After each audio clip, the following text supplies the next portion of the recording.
जय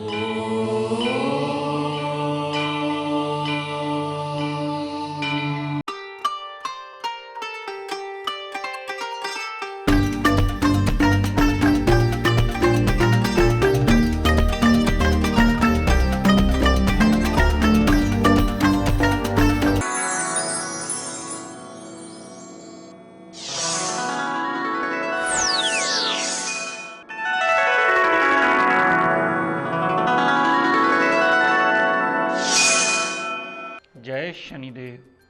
प्रिय दर्शकों, मैं राजेश जोशी आपका ज्योतिष जागृति केवल सत्य कार्यक्रम में आज फिर से स्वागत करता हूं।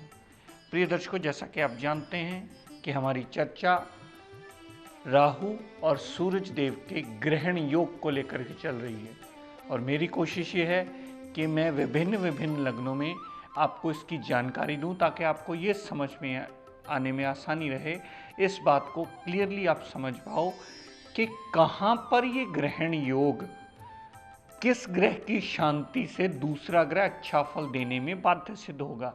क्योंकि राहु और सूरज का ग्रहण योग कहना और सिर्फ उसके ऊपर आप राहु को बदनाम करें तो ये पूर्ण शास्त्र सम्मत बात नहीं है। मैंने कन्या लगन की बात पिछले हफ्ते तक की, तो आज इसके आगे हम तुला लगन की बात करेंगे अपनी श्रृंखला को आगे बढ़ाते हुए। पर आप ये बात बड़े ध्यान से नोट कर लीजिए और बड़े ध्यान से समझ लीजिए कि अगर आपकी कुंडली में राहु और सूरज का ग्रहण योग बना हुआ है तो ज़रूरी नहीं है कि हर बार आप राहु की ही शांति करते चले जाएं और सूरज का पाप प्रभाव और राहु पर जो ग्रहण लगता है या राहु ने जो ग्रहण सूरज पर लगाया है वही उसको खराब हो सकता है। सूरज मारक ग्रह बन करके राहु देवता पर नेगेटिव प्रभाव डाल रहा हो और राहु देवता के अच्छे रिजल्ट देने में उसे रोक रहा हो, क्योंकि ये बात थोड़ी सी आगे रिसर्च की चली जाती है। इस बात को आपको डिटेल तरीके से समझना होगा ताकि आप कुंडली का सही विवेचन सही ढंग से कर पाएं और जिस भी जातक की आप कुंडली विवेचन करने लगे आपको सही दिशा का पता हो, सही चीज़ का ज्ञान हो कि आपको किस ग्रह की शांति करवा करके किस दूसरे ग्रह से अच्छे फल लेने हैं। दूसरी सबसे बड़ी बात प्रिय दर्शकों, जो मैं पहले से भी आपको रिपीट करता आया हूँ कि दो ग्रहों की युति को, दो ग्रहों के एक साथ एक भाव में बैठने को ही सिर्फ योग नहीं कहते।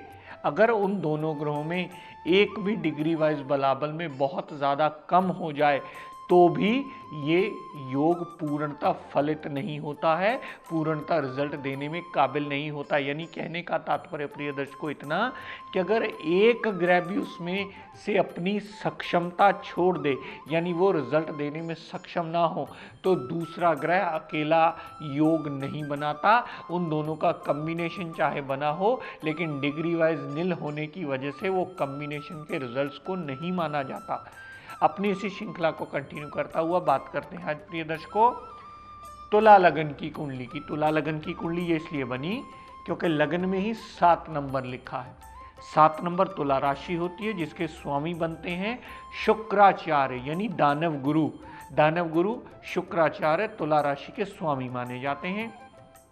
अगर प्रिय दर्शकों राहु और सूरज का ग्रहण योग इस लगन कुंडली में लगन में ही लगा हो तो कभी ये समझने की भूल मत कीजिएगा कि राहु सूरज का ग्रहण योग लगन में लगा है तो अब हम राहु की शांति करवा दें तो सूरज अपने पॉजिटिव फल दे पाए। यहाँ पर कभी किसी कीमत पर राहु की शांति नहीं होगी, क्योंकि राहु देवता अपने गुरु के घर में आए हैं।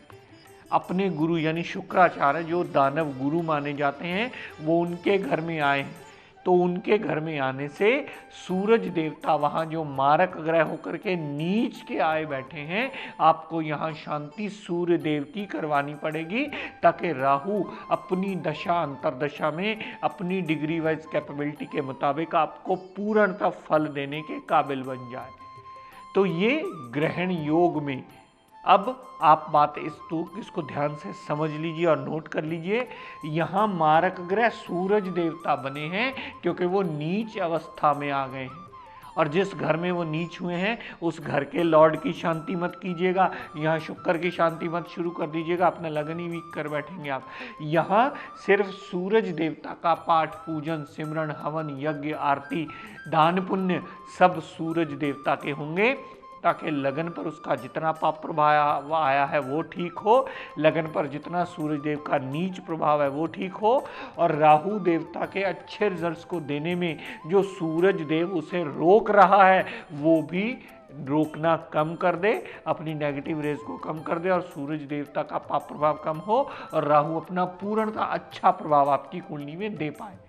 तो ये बात बहुत ज़्यादा मैटर करती है प्रिय दर्शकों कि लगन कौन सा है, प्लेसमेंट कहाँ है, डिग्री वाइज बलाबल ग्रहों का कितना है, उसके बाद ही इस बात का आप निर्णय कर सकते हैं। मान लीजिए दर्शकों सूरज राहु चौथे भाव में पड़े होंगे और यही गलत फहमी में आकर के कि आपका तो जी चौथे भाव में ग्रहण लगा है, आप फिर यहाँ राहु की शांति करवाने लग जाएं, तो वहाँ हमारी सबसे बड़ी भूल होगी। यहाँ पर भी सूरज देवता मारक ग्रह है और वहाँ भी सूरज देवता की ही शांति होगी, राहु की शांति कभी नहीं होगी।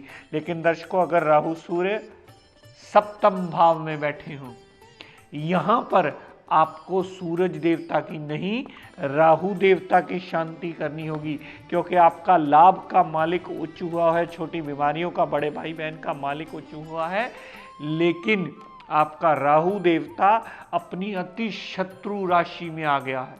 अपनी अति शत्रु राशि में आने की वजह से यहाँ पर आपको राहु सूरज का ग्रहण योग अगर लिखा मिले या किसी भी कुंडली में ऐसी प्लेसमेंट में आए तो सदैव आप राहु की शांति करवा करके सूरज को बाध्य कर सकते हैं कि वो अपनी दशांतर दशा में अच्छा रिजल्ट दे। और प्रिय दर्शकों ये बात स्मरण रखिएगा, मैं यहाँ कारक तत्वों की बात नहीं कर रहा हूँ, मैं यहाँ पर ग्रह की आ रही दशा अंतरदशा में आने वाले फलों की बात कर रहा हूँ। इसे उसके साथ कारक तत्वों के साथ मिक्स करके कुछ और गलतफहमी में मत आइएगा। मैं सिर्फ दशा अंतरा में कितना पॉजिटिव और कितना नेगेटिव रिजल्ट मिलने वाला है इसकी बात कर रहा हूँ, और आपको किस ग्रह की शांति करवा करके कौन से दूसरे ग्रह से अच्छे फल लेने हैं मैं उसकी बात कर रहा हूँ। मान लीजिए प्रिय दर्शकों राहु और सूरज अगर नवम भाव में पड़े हुए, यहाँ पर अब बात फिर उल्टी हो जाएगी, क्योंकि राहु यहाँ उच्च के होते हैं। राहु मिथुन राशि में और वृष राशि में, 2 नंबर राशि और 3 नंबर राशि दोनों में ही राहु देवता को उच्च की पदवी प्राप्त है।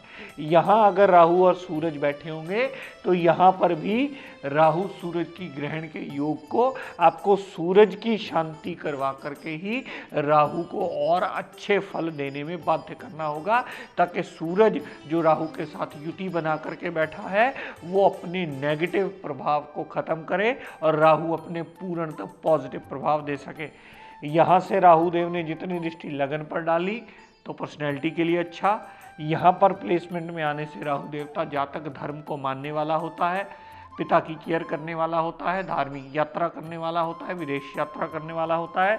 यहाँ से राहु देव ने जितनी दृष्टि तीसरे भाव पर डाली तो तीसरे भाव पर डाली हुई दृष्टि तीसरे भाव संबंधी सारे पॉजिटिव रिजल्ट देगी।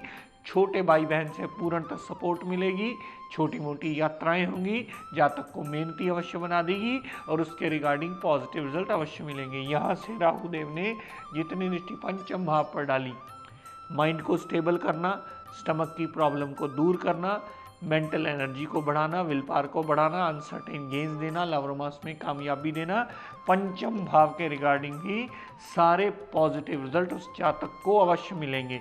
तो यहाँ राहु की शांति करवाने की गलती मत कीजिएगा और ये गलत फहमी दिमाग में मत लाइएगा कि राहु तो पिता के घर में बैठा है, अब हम उसकी में पितर दोष हो गया। इस शब्द का विद्या से कोई लेना देना नहीं है। पितृ दोष नामक शब्द ही किसी मूल ग्रंथ में नहीं लिखा गया, इसका वर्णन तक किसी मूल ग्रंथ में नहीं है। सही विद्या अगर पढ़ने लगोगे तो और सही चीज देखोगे तो राहु की दशा अंतरदशा इस भाव में पड़ी हुई सदैव उस जातक को पॉजिटिव रिजल्ट देती मिलेगी। और ये बात अगर आपको विस्तार पूर्वक समझ आ गई कि दोनों की युति में से आपको किस ग्रह की शांति करवानी है, तो बहुत बड़ा रोल जो एस्ट्रोलॉजी का होता है हमारी लाइफ में, वो सही दिशा में समझकर इसके रिगार्डिंग आप पॉजिटिव रिजल्ट अवश्य गेन कर लेंगे। फिर विद्या को एक सही रास्ता मिल जाएगा। जिसे भी आप गाइडेंस देंगे, जिसे भी विवेचन करवाएंगे या जो भी विवेचन करके आपको फलादेश देगा, वो फलादेश बिल्कुल सही होगा। दर्शकों, अगर राहु सूर्य दशम भाव में बैठे हो, दशम भाव में बैठा होने से राहु देवता अपने अति शत्रु चंद्रमा की राशि में गया है, सूरज देवता अपने अति मित्र चंद्रमा की राशि में गया है। तो यहाँ भी अगर राहु और सूरज पड़े होंगे दशम भाव में, तो आपको शांति सदैव राहु देवता की करनी होगी। क्यों?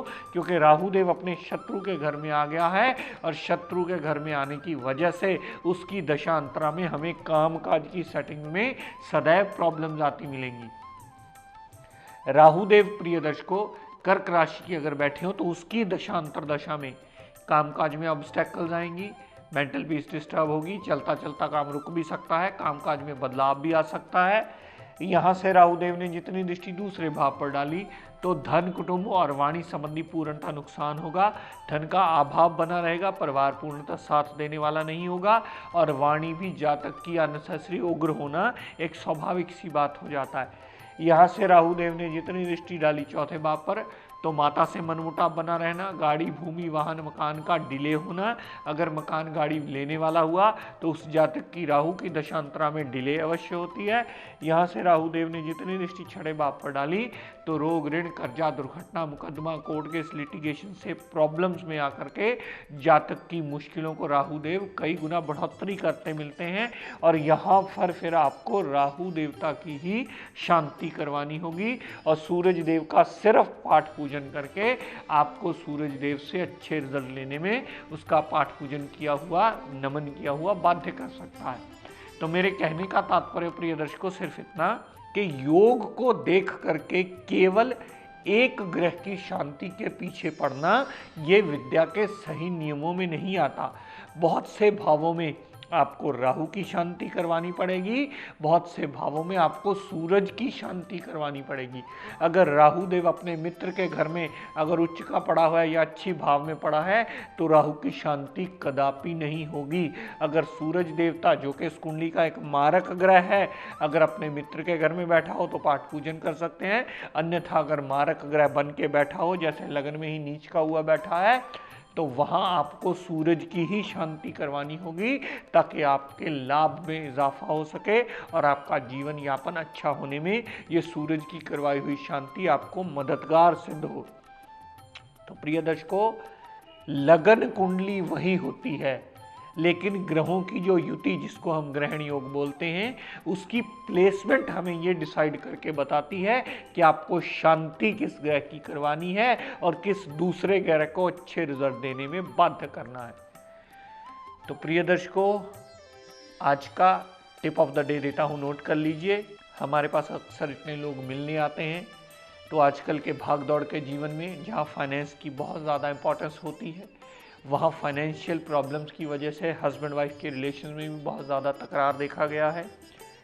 बहुत ज़्यादा काम एफर्ट्स करने के बाद भी पति पत्नी के रिलेशन में उतनी मधुरता नहीं बन पाती जितनी अक्सर होनी चाहिए। तो इसके लिए प्रिय दर्शकों छोटा सा टिप देता हूँ, नोट कर लीजिए। अगर हस्बैंड वाइफ के बेडरूम में आप राधा कृष्ण जी की कोई भी फोटो, कोई भी पिक्चर फ्रेम करके अच्छे ढंग से लगवाते हैं तो वो एक प्रेम प्यार का परमात्मा का स्वरूप माना जाता है, वो साक्षात स्वरूप माना जाता है प्यार का। तो अगर हस्बैंड वाइफ के बेडरूम में वो राधा कृष्ण की फोटो लगी हो तो हस्बैंड वाइफ के रिलेशंस को मधुर करने में ये बहुत बड़ा मेजर रोल प्ले करती है और बहुत सहायक सिद्ध होती है उनके रिलेशंस में मधुरता लाने में, एक दूसरे की केयर करने में, एक दूसरे से लव अफेक्शन बढ़ाने में ये रोल बहुत बड़ा मेजर करती है। तो इसे अगर बेडरूम में लगाएंगे तो आपको इसके पॉजिटिव रिजल्ट कुछ ही दिनों में अवश्य मिलने शुरू होंगे।